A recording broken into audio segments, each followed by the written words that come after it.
I found one of the cheapest dual sport motorcycles on the internet, and today we're gonna see if it was worth the money.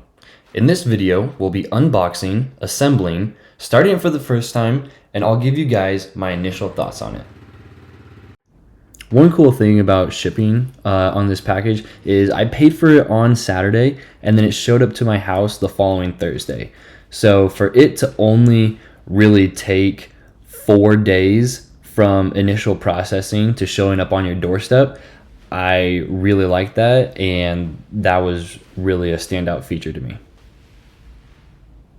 So it looks like for the most part the box is pretty good, except for you got this massive puncture hole right here, as well as just some, gosh, I don't know what you want to call those. And then you got another hole over there. The frame looks pretty good. This side looks good. Got the blue color. So yeah, overall the box doesn't look too great looking at it from this side, but hopefully it's actually better than that. So with those holes in the side of the box, there actually didn't end up being any damage to the bike whatsoever, thank goodness. And one thing that I've really heard about these cheap Chinese bikes is the quality of how they package it, and like the crate and all that really speaks volumes to the quality in which the bike itself is. So we're getting it out of the box, we're getting it ready, just taking off all the extra parts, taking off all the plastics, all the zip ties, getting it disconnected from the frame. It honestly was a really simple process. Probably the most difficult part was this part right here, trying to lift up the bike all by myself to get it up on this bucket so that I could get the front tire on and the rear suspension connected. I would like to consider myself pretty strong, but to be fair, I haven't ridden dirt bikes ever since I was like, gosh, probably 12. And so, yeah, definitely surprised me. And then here, I'm just putting grease on the pin that goes to the tire, because all the pieces that have spinning parts about them, you just want to make sure that you got a little extra grease in there, that way they don't wear down.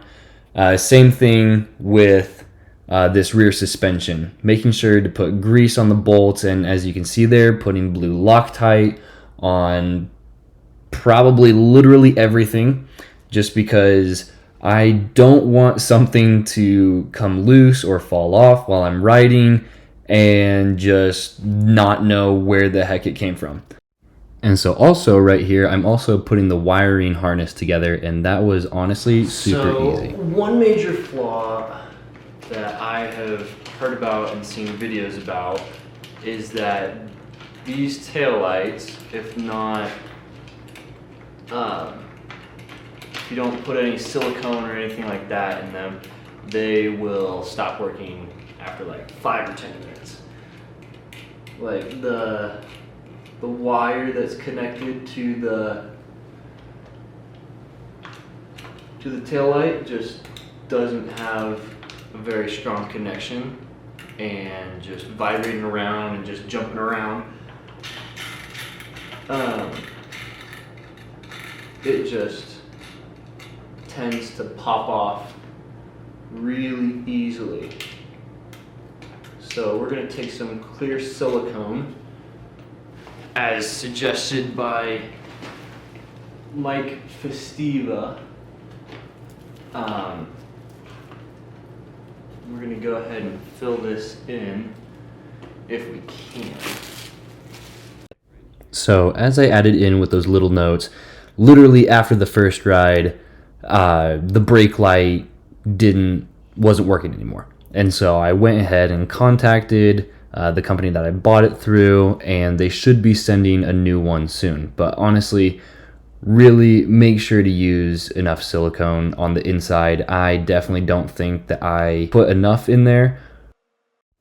And so now we're just attaching the battery, and then also putting the side panels on, putting the rest of the plastics on, which honestly wasn't difficult at all, and it was actually kind of nice. Well, this was pretty cool. So, here's the drain plug right here on the bottom. I don't have a like a drip pan, so I used 2 funnels and some Winco water bottles, and I had to swap it halfway through. Man, I didn't leak a single time. So, here, let's see if this thing has any power. Whoa! Okay, we're not actually gonna turn it on. Let's see. Got high beam, low beam, here with this button. Turn that off. Turn right. Nice. Turn left. Nice, both of them are working. All right, running light, good. Front brake, good. Rear brake, good. Sweet. Now, this is the part in the build where I just get way too antsy about trying to start the bike, and I don't go through all the little checks and things, and didn't catch that the throttle cable was way too loose. And so I'm just gonna crank it and not much is gonna happen.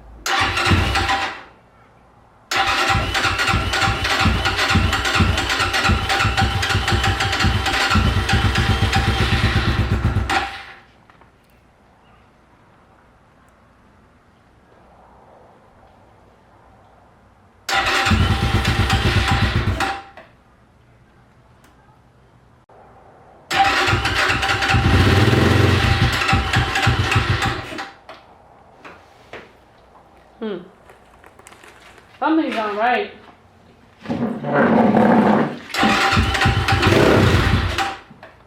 I don't know, like the carb is really lean.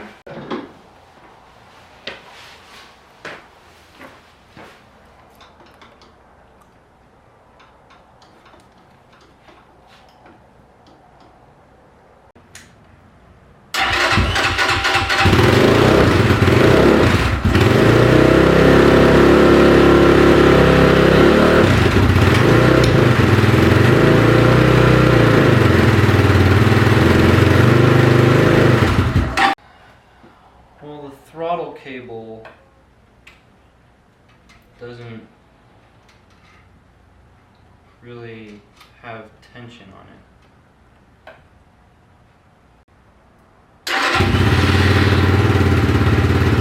There you go.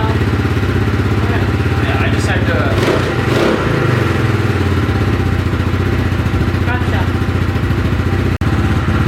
There we go. Nice. So as you guys can see, we got it up, we started it, we got it running. Still might need to adjust either the throttle or the idle on the carb just a little bit, just to make sure it's running like idling well. But literally as soon as I got it started and like was ready to go take it out on its first like ride, it just started raining.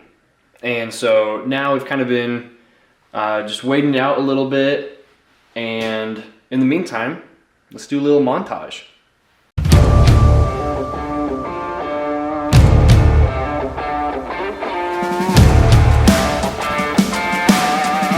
Artlist.io.